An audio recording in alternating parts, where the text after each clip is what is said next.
thank you first to Garfield County and to Colorado Mesa University for sponsoring this. Thanks to Kirby for the invitation to be here.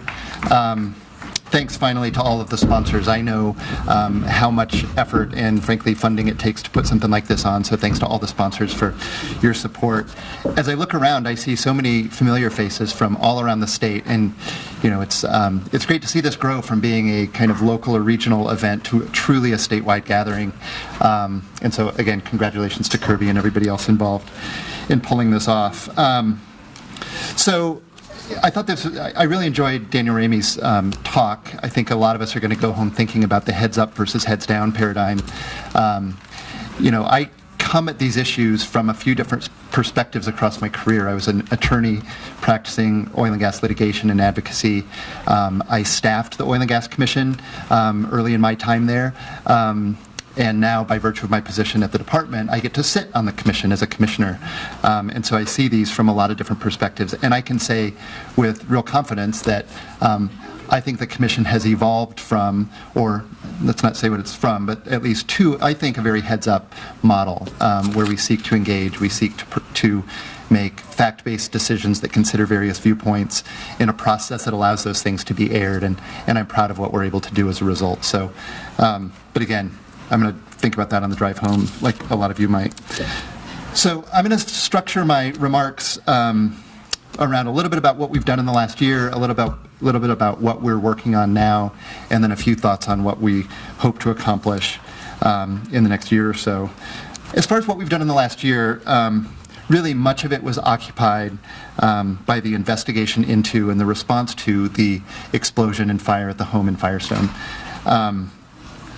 You know, the commission issued a notice to operators on May 2nd that called for a couple of different things. First, operators by May 30th, this was issued on May 2nd.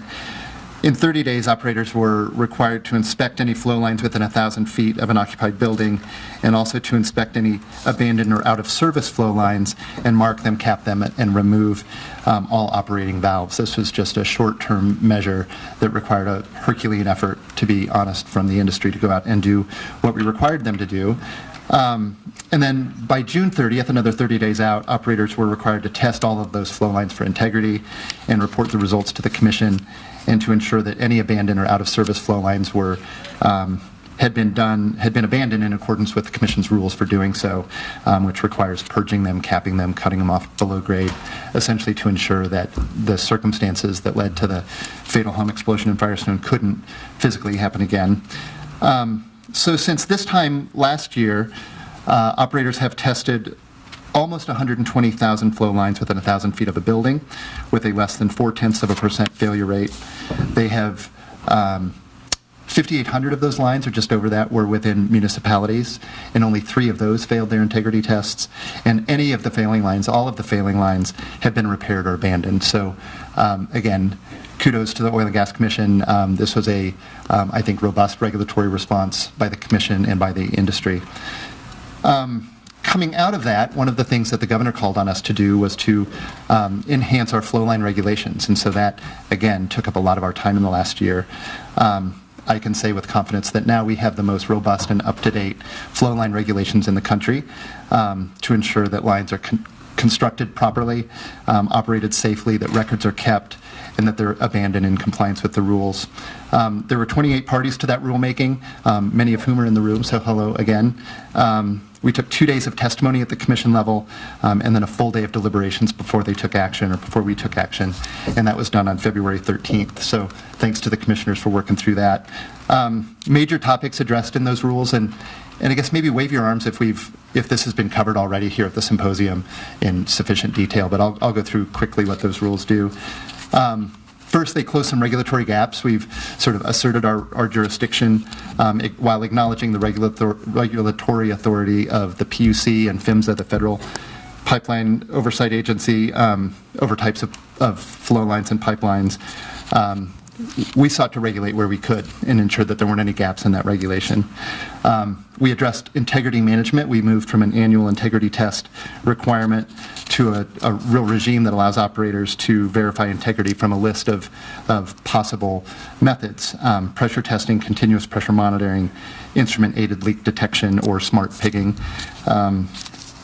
And then finally, and there are a lot of topics here, but finally is to address mapping. This was an issue that got a lot of attention after Firestone.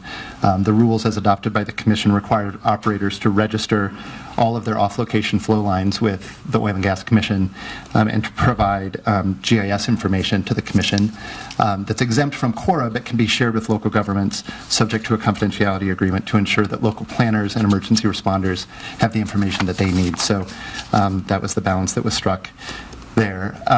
Other topics include requiring companies to be Tier 1 members of Colorado 811, the Call Before You Dig program, flowline abandonment was addressed, domestic taps were addressed, accident reporting, and other matters. So again, big deal rulemaking, lots of different perspectives considered as part of that, and in the end of the day, again, pretty proud of what we were able to do there. The final rulemaking that we undertook, and this was done in mid-February also, is to address the mill levy. So the Oil and Gas Commission is funded by a tax on production or a fee on production called the mill levy. Historically, mill levy revenue is made up between 60 and 70% of the Commission's operating expenses. Low commodity prices have led to lower mill levy revenues coming in the door, and we have backfilled those over the last few years by using severance tax. As has probably been discussed here, severance tax revenues in the last year have hit a real decline, and I'll address that in a little more detail. But because severance tax wasn't available to backfill the declining mill levy revenue, we started looking for ways to shore up revenue at the Commission to fund operations. And so on February 12th, the Commission held a rulemaking hearing to increase the mill, as allowed by statute, by 0.4 of a mil to meet those projected revenue shortfalls. That'll generate just under $5 million annually, we believe. It had been 7 mils since 2007. We've got the authority to go up to 1.7 by statute, and we went to 1.1. So that's all stuff that we did in the last year. What we're working on these days, severance tax is certainly one of them. Starting in December, we became aware that severance tax revenue, which does fund some operations at the Oil and Gas Commission, but funds a lot of other important state programs, important throughout the state, was declining precipitously, and this was due to low commodity prices. It was due to higher property tax by some local districts, especially in Wolk County, and by refunds that operators claimed against their past tax returns as a result of a Supreme Court decision allowing those refunds for return on investment. This is the BP decision that you guys might be aware of. So you guys know where severance tax comes from. It comes from the severing of minerals from the state. And DNR gets 50 cents of every dollar that comes in the door. The Department of Local Affairs gets the other 50 cents. We use ours. Part is set aside for water projects through the perpetual base account, and the other half goes to what's called the operational account. So this is 25 cents, again, of every dollar that comes in the door. That money funds important state services like oil and gas inspectors, mine inspectors, avalanche safety forecasters, other programs.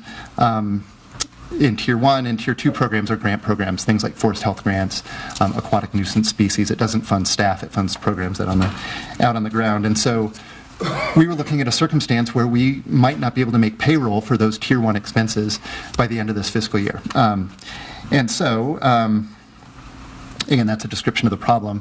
Fast forward to today, the General Assembly just passed House Bill 1338. This was the severance tax stabilization bill that does a few things, but essentially ensures the solvency of the tier 1 programs that DNR administers out of that operational account. It does so by sending general fund our way. We only have one of our 6 divisions gets general fund now. Several will as a result of this bill for 2 years. So severance tax general fund comes our way to pay for those programs, and all severance tax revenue that comes in the door goes to the general fund to seek to balance it. And so essentially this is having the general fund bear the burden of that volatility rather than having state services bear that. So that's that. I mean, again, it's kind of inside ball, but on the other hand, I do think that these are important programs that you all are likely interested in seeing continue. The final issue that I'll highlight that we've been trying to work through is that of orphan wells. These are wells for which there's no viable operator, and so those wells become the ward of the state. Some of them are plugged. Maybe they're plugged properly. Maybe they're not. But the challenge is finding money to properly plug and abandon those for the safety of communities, for the safety of air and water quality. And the real challenge there is that the average cost to do that work is 6 times that of the financial assurance that we have on those wells. If you add in the cost to remediate the sites and remediate any impacts on the ground or reclaim the sites, the cost of doing so is 14 times the financial assurance that the Commission holds through a bond. We're currently tracking 258 known orphan wells. We believe there are about 300 others that would require reclamation, and there are an estimated 400 others that are in historic fields that we believe could need some integrity work. And so you can see that that's sort of untenable in that we don't have bonds sufficient to do that work.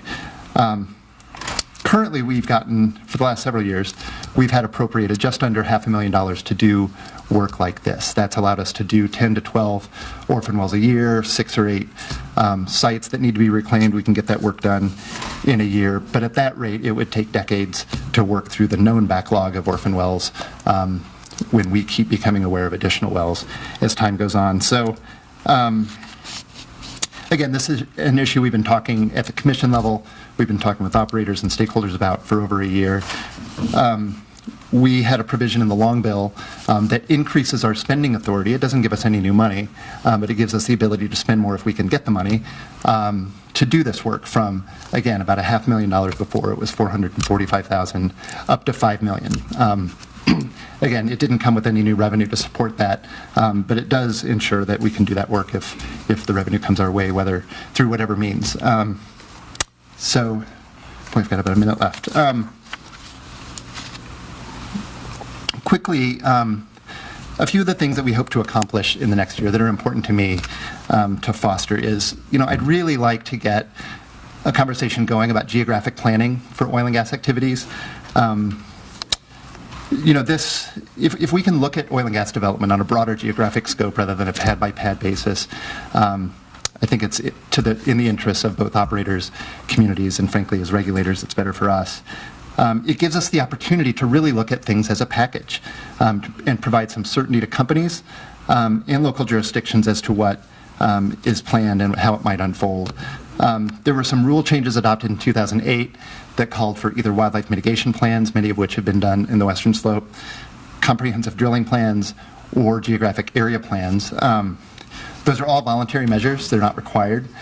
We included some inducements in the rules to foster those, but they might not be, or you can, it's my timer. So we've seen wildlife mitigation plans be appealing, the others not so much. A few local jurisdictions on the Front Range are working with operators on comprehensive drilling plans. There have been some bumps in the road there because, again, the rule isn't very prescriptive about the process that should be, but we're hopeful that will yield a good outcome. So I think we can all agree that having these plans in place would enable operators to proceed a little more thoughtfully, have their infrastructure planned out, would provide them some certainty. And that's also in the interest of the local government. So my appeal here is, can't we work on this a little bit more? Second thing I'll just flag as far as things that we hope to accomplish. The oil and gas commissioners are engaged in conversations about a couple of kind of big ticket items and are interested in learning more about some of these issues. They include pooling, they include competing development plans from operators, venting, flaring, and takeaway capacity, just looking at that and how it factors into what we see on the ground. Financial assurance is a matter that we'll be convening a stakeholder group, technical working group to work through, once the session's over and we get into the summer. And then the permit processes for drilling and surface locations permits. And so, I'd really, again, the Commission's interested, I think, in learning more about these things, and it's my hope that we can use some of the information gathered there and share it with the next administration as they come in and think about what their legacy on oil and gas issues might be. So with that, I'm going to hand the mic over to Larry, or Dr. Wolk, and I'm going to stick around and we can take questions together at the end of this, so sort of keep track of what you might want to ask me, and we can do that in a minute. Thank you. Thanks, Mr. Randall. Bob. All right, last but not least, so thank you very much to Kirby and to all for having me back for I don't know how many years, but glutton for punishment that I am. I really enjoy coming out and speaking with this group and trying to tell it like it is on a number of fronts from the Department of Public Health and Environment. So I'm going to speak relatively quickly because it's more interesting to hear what kind of questions or concerns or challenges you might have for Bob and myself. I have one of my expert technical advisors from the department I see sitting here with his head down, hoping that I didn't notice him, but Chris Colclaser's here, so when I get something wrong on the air side, or he'll just start waving his hands at me saying, "Shut up, Larry," and just move on. So we can do that too. But I am going to talk about air quickly. I'll talk about health. We'll talk about water very quickly, and then wrap it all up with waste. All good things end with waste. So first, on the air quality activity side, there's a lot of good news. Monitoring locations here in Garfield County as well as in Weld County have shown significant reductions in the ambient air levels of oil and gas related hydrocarbons over the past several years. There's been a 50 to 65% reduction in the non-methane organic compounds, or what we call NMOC, for the 8-year period from 2008 to 2016 at various Garfield County monitoring locations, and about a 25% reduction in Weld County from 2012 to 2016, and that's in the face of about a 250% increase in oil production over that period. So really very good news as it relates to everybody, again, heads up, working together, trying to do something about reducing emissions, especially given our geography, our topography, and everything else related to Colorado that are special circumstances that have to be taken into consideration. We've done some regulatory revisions to comply and further comply with the Federal Clean Air Act to reduce VOC emissions from oil and gas operations in the Front Range ozone non-attainment area. Those are kind of increasing the frequency of leak detection activities and working with industry on a number of other areas, including pneumatic pumps and compressors. We have completed technical guidelines for best practices in designing, operating, and maintaining oil storage tanks. And I think you had a presentation yesterday about the statewide hydrocarbon emission reduction task force, otherwise known as SHARE, I think, or SHIRT? SHARE. Okay, sure. So we won't go into that, but they had met out here, I think, 2 days ago, so right before this meeting. A couple of studies, first specifically on the air side, aimed at trying to quantify the emissions from the gas-driven pneumatic devices and assessing the cost effectiveness of our existing inspection and maintenance program. Somewhat unexplained, as I understand it, with regard to the amount of emissions that come from these devices. So we're doing a number of different things, a field study with EPA in the DJ Basin to try and understand these emissions better, and then a collaborative study with industry to assess the effectiveness of our inspection program and see if it's getting you and us to the same endpoint that we're looking for. Secondly, voluntary measures program for operators to identify and implement measures to reduce ozone precursor emissions, especially and notably during the summertime ozone season. With that coming upon us, this is sort of our measurement time, especially in the Front Range, in the non-attainment areas. And we're kind of right on the edge. We're currently in this, what is it, Chris? The mild or moderate, yes. So I like to sort of try and bring it down, but we're moderate, but continue to be challenged not just by oil and gas operations, of course, but by vehicle emissions, and again, some of these sort of background ozone risks that come with our particular part of the country. And so having said that, we are at risk for moving from moderate to serious. I was going to go severe even higher, but moderate to serious. And so none of us us really want the implications of a required SIP as it relates to being in the serious category.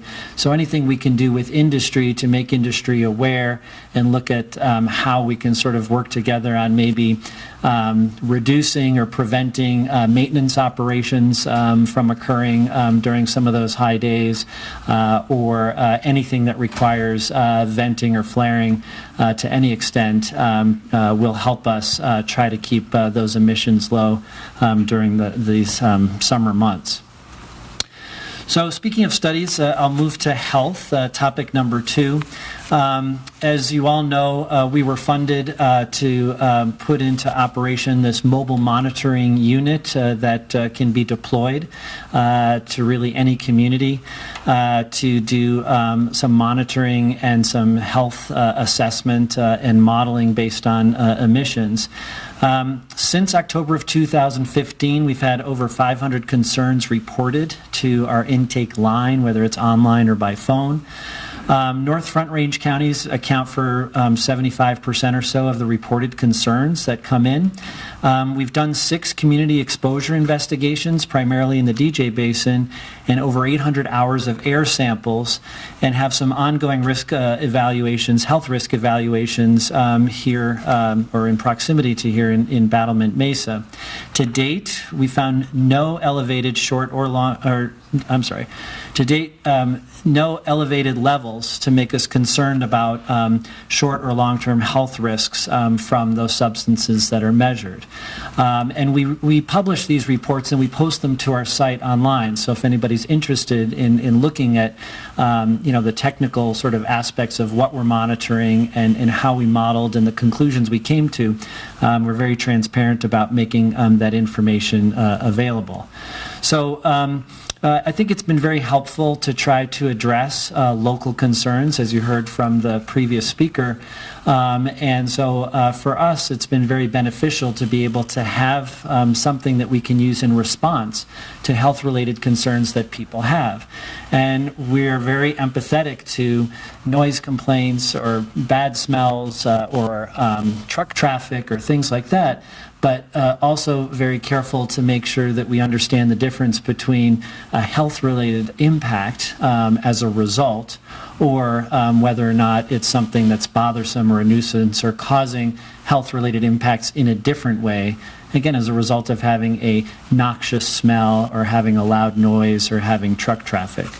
So like I said, those reports are available on our website. You can take a look at those if you're interested. The other thing that I've talked about previously in what we've done is, and what we're in the process of doing, is getting an update on our own health risk assessment, which involves the inventory taken from the CSU data. And I heard Dr. Collette presented, and you may have had a presentation on some of that data collection. And this will be modeled by our folks, and then we're going to calculate the potential health risk based on this to date most comprehensive inventory of air pollutants. And we're going to look by distance, so we're going to take a look at some of the things that may have made the news in the past couple of weeks with regard to setback distances. By phase of operation, what's occurring based on the different phases of operation, so that again people aren't confusing or sort of painting a broad picture and saying it's because of fracking or because of drilling or in the 30-year period that a well might be operating. And then what's directly attributable to oil and gas activities, in trying to sort out or control for a lot of these other things that may create health risks, like maybe a higher prevalence of smoking amongst oil and gas workers, or other risk factors that may occur that we don't necessarily control for or account for when we're trying to sort of look at health impacts. So we will be submitting this for peer review this summer, and so you can expect to see something coming from the department sometime this summer. I'm just going to kind of make a couple of quick statements about water. Our Water Quality Control Division does issue permits and requires spill notifications for unpermitted discharges for all surface water discharges and groundwater discharges when they're outside of the authority of COGCC, including the construction stormwater, hydrostatic testing for pipeline operations, and then produced water discharges to surface water. Produced water has become an area of additional interest for us because as folks then take produced water and try to reuse it, let's say for dust suppression, for dirt roads and things like that, that requires, in our opinion, in the opinion of the EPA, a characterization analysis of that water to make sure that we're not spraying other things that could be harmful, whether they're heavy metals or whether they're chemicals or whether they're even some radioactive elements that need to be concerned about. So we are taking a look at that, like I said, with the EPA, doing some work with some different entities out here in the Western Slope to see how we characterize produced water, and that's going on in other states as well. And of course, we have our own consultative process by rules through the COGCC and have done many, many consultations with local government designees when it comes to not just the water piece, but looking at all of the potential environmental and health factors. Lastly, T-norm. Anybody want to tell me what T-norms? No, it's okay. T-norm, I know, I test myself. So technologically enhanced, naturally occurring radioactive material. Not, did I get it wrong? Oh, I thought somebody was correcting me. So you could correct me, it's fine. But this has been a little bit more interesting and complicated than we thought. You know, we haven't really been operating with good regulatory rigor around T-norm in the state because we've always had to defer to the EPA, and the EPA doesn't really have any sort of regulatory authority at the national level. Not to mention that we haven't had really any kind of facilities here to deal with T-norm per se up until recently. And so this has been something that we've sort of made do with given those two functions, and so sent notice last November to landfill operators and oil and gas operators and other stakeholders saying that this is something that we're going to bring people together for because we want to characterize that T-norm. So basically if it's got lowish levels of radiation, then it's probably okay for landfills that are built and equipped to handle that. But if it's higher than a certain level, then it really does require special handling. And so, of course, then this waste would need to be characterized. So, and what we're most concerned about are the wastes that have the highest concentration or highest concentration potential for T-norm, such as tank bottoms, filter socks, I don't even know what those are, and sludge, but somebody can tell me at the break.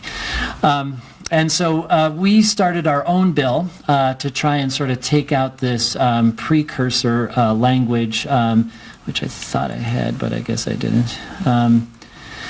Basically sort of removing this requirement that we have to wait for the EPA because we'll be waiting forever because, again, the EPA doesn't really have a role in this, so that then the state through CDPHE can work with stakeholders and develop the appropriate regulation. So it got kind of sidetracked in the form of a different bill, and so now we have kind of two bills, our bill and another bill, kind of trying to work their way through the legislature. But I think we'll get to a point where something will come out of this legislative session where ultimately we will be regulating T-norm and allowing for landfills and operators to continue pretty much current day practice unless we characterize these wastes to a high enough level that then it requires special handling. So with that, Mr. Randall and I would be happy to take any questions, and thanks again for having me. Hi, so I guess I have the microphone, so I get to go first, maybe? Yes. I'm Elizabeth Law Evans with the Broomfield City Council, and I have two questions for you, Dr. Wolk. And they're kind of related. We are really in the middle of the firestorm still. I think it's something will happen by the end of the year that'll make it die down, but we're still in the middle of it. One of the things we're hearing about, the two things we're hearing about a lot are the drilling in Erie on the Coyote pad just to the north of us supposedly is causing people to have problems because of the vibration, and then they're having nosebleeds. And I didn't ask if, or I would like to ask if you consider those to be, and this is not a judgment question, do those fall in the category of health effects or nuisances? And then second part of my question is, I understand that Dr. Lisa McKenzie has just released another study. I know you had definitive comments on some of her other studies. I wondered if you could speak to her most recent study as well. Thank you. I would, but I heard the conference ends at 1:20, and I want to get people out on time, so, okay. All right. So on your first one, I mean, it's kind of yes to both. We recognize that there are acute health related problems that people suffer from oil and gas operations and many other types of industrial operations and processes. So vibration is not specific to oil and gas operations, nor is it something that we should ignore, because chronic vibration can create health concerns for people. Some people are sensitive to the noxious smells and can get nosebleeds. They can get hypersensitivity. They can get skin rashes. They can have allergic symptoms, things like that. So, but again, this is not sort of specific to oil and gas. These are kind of occupational symptoms that get addressed one way or the other. And so we're made aware of this. We're collecting sort of the inventory. What people are more concerned about are these long-term health impacts. And that's, when we try to sort of educate folks with regard to, when they start talking about birth defects or cancer or some of these things that say, if I've lived in proximity for how long, what is my risk for these kind of chronic conditions or these other, life-threatening conditions. So that's sort of the long-winded explanation to kind of yes to both. They're nuisance, but they're also obviously health-related symptoms, but not related to, nor do we see any evidence of these long-term issues, which will be my segue now to the latest McKenzie study. And the latest McKenzie study is interesting because they use the exact same data that we used when we published our study last year. So it's the same inventory from Frappe, and they modeled the way we modeled. The interesting thing is that we were concerned about 500 feet and beyond, because for us, that 500-foot setback is what has been established as the sort of for the protection of public health and the environment. And so our focus was on that 500 feet or greater. Their focus was on 500 feet or less. And so as you get closer to the well, of course, those concentrations are going to be higher of benzenes and other things that we all know and don't deny lead to a potential risk or higher risk for cancers and birth defects and things like that. So their conclusions were based on the fact that kind of from 0 to 500, they see this increased risk, and as such, maybe the 500-foot setback isn't far enough back. And our conclusions were from 500 feet and greater, we didn't see any increased risk, so we contend that the 500-foot setback is protective of public health. They used a California EPA standard, which doesn't change the conclusions or the results, but it is a more stringent standard than the US EPA standard, which is what we use, which comes out of the CDC and their agency called ATSDR. Oh man, Agency for Toxic Substances, and this is how you sort of look at environmental exposures, is through the CDC and the ATSDR. And then of course other states have developed even more liberal standards, not liberal in the political sense when I mention the states, like Oklahoma and Texas. So you have this California standard on one end, you have sort of the Texas standard on the other end, you have the EPA standard which comes in here. And again, that's the standard that we're going to be utilizing when we put forth our health risk assessment later this summer. Bob? I thought he was literally going to drop the microphone after that. Didn't you guys? Okay, next question. Chuck Hall from Battlement Mesa, and first off, I'd like to thank Garfield County and URSA for the collection of the air quality information, the evaluation of it, and as I understood you, it says we really at this time have no major risk from what's going on down there based on the data that was collected, if I picked up what was on your slide. So the question that I would have is, there's a whole lot of people from the operator point of view that are a lot closer than 500 feet. And has anybody ever done an evaluation of the workers and the impacts that health might have on them being in the close approximation of the well pad? So there has been some of that work done. I think that was part of the conclusion of the McKinsey study as well. And you know, it's a tough question and a tough challenge for us, because on the public health side, like I said, we're concerned about this 500-foot setback and making sure that that's protective, so that oil and gas development shouldn't occur inside of that 500 feet. And so that's what we continue to sort of support. It doesn't necessarily mean then that workers or other sort of zoning could occur that puts something within 500 feet then of oil and gas development. And so we haven't conducted those studies because, again, we're focused on that 500 foot or greater.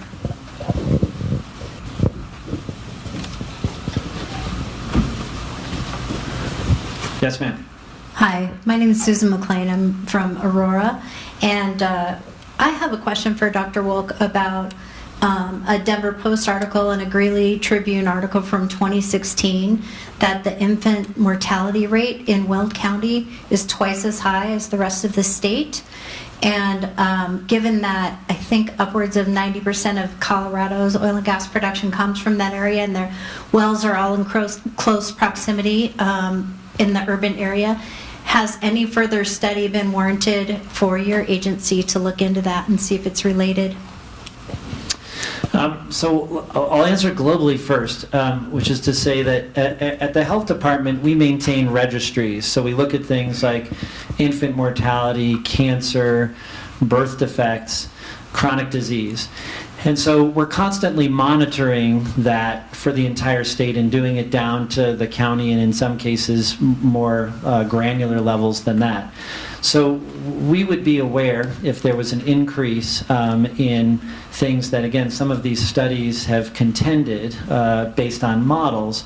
If there's, for example, an increase in premature births, or if there's an increase in cancers, or if there's an increase in certain types of diseases. I just want to interject that data is from the Weld County Department of Public Health. It's not a study. Right, and ours isn't a study either. They're registries. So we actually collect, hospitals have to report data to us. They're required to report data to us. Coroners have to report data to us. Physicians have to report data to us. So these are registries, they're not studies. So a lot of times when we put out sort of a publication like we did last year on the health effects, it's a representation of the data that we collect.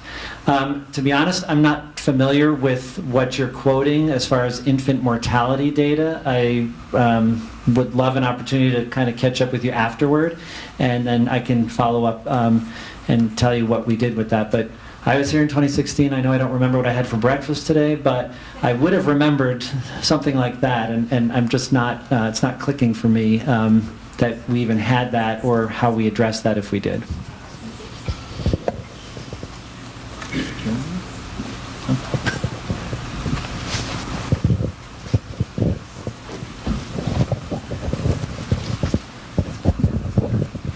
Yes, question for Dr. Wolk. In 2013, there was a Parachute Creek spill. 80% of the spillage evaporated into the air, and it equaled probably about 100 tons of concentrated hydrocarbons. That spill did not register on the Garfield County monitors, but later on in 2014, the spill took place December 13 to January 14. In the course of the year of 2014, the birthing clinics in Glenwood Springs reported an increased amount of birth defects and infant death. Did the health department ever follow up on the correlation between that spill and those birth defects? So if we're talking about the same thing, we did do a cluster evaluation here based on a report of an increase in the number of reported, we'll say, perinatal deformities. Women who were pregnant who were receiving ultrasounds, the report we got was that there was a much higher rate of deformities. And of course, people rushed to judgment because it was in Garfield County that it might have been related to the after effects of the spill or to the oil and gas activity. And when we came out and we did our evaluation and we worked with Garfield County Public Health on the evaluation, it was an issue related to the physician at the time who was involved with the reading of the perinatal ultrasounds. Because again, looking at the registry information, we saw no such increase in birth defects. So it was a little bit of a mismatch for us because we were getting this report, yet the data showed that there was no increase. So when we came out and we did our cluster evaluation to try and sort of get to the bottom of what was going on, it was really a process issue that was occurring through the hospital rather than something that was real. That was strange because the percentage that of the parents was above the average. So, it seemed like there was something real. So let's go to our next question we have right here. Thanks, Kirby. Thanks, Dr. Wolk. I guess I just want to, I'm curious about the baby may be born in a certain hospital, but it doesn't mean the baby was, the mother lived here for 9 months or any certain spot for 9 months. Well, yeah, I mean, so you bring up, anytime you try to do a study, it's difficult. You're trying to sort of get geographic, you're trying to do a geographic analysis. So you try to pick where someone delivers. And to your point, just because they delivered at that hospital doesn't mean they even live in proximity to that hospital, especially in a rural area. They could live 30 to 60 miles away from that hospital. And so then some of these studies have done sort of this geospatial mapping relative to where well sites are. And so that's a little bit more helpful when you're trying to sort of, again, determine if there's a health impact as it relates to living in proximity of the well sites. But then some of that data got skewed because many of those wells were plugged or abandoned, and so they weren't active wells. And again, this issue that hopefully we'll get to this summer, which is what phase of the operation was occurring at the time we're actually studying the health impacts. Is it early stage? Is it mid stage? Is it late stage? I think those are important questions because your exposure risk is going to be quite different based on the stage of operation. I think you guys all know that. So.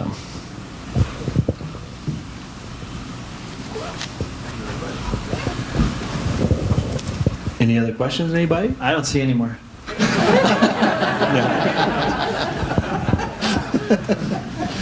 Yeah, I'm just going to sit out there. This one's for Bob. No, I heard a rumor, and I know it's not your department, but I'm going to ask you anyways. I heard that the PUC might be looking at revising their pipeline regulations. Do you know anything about that?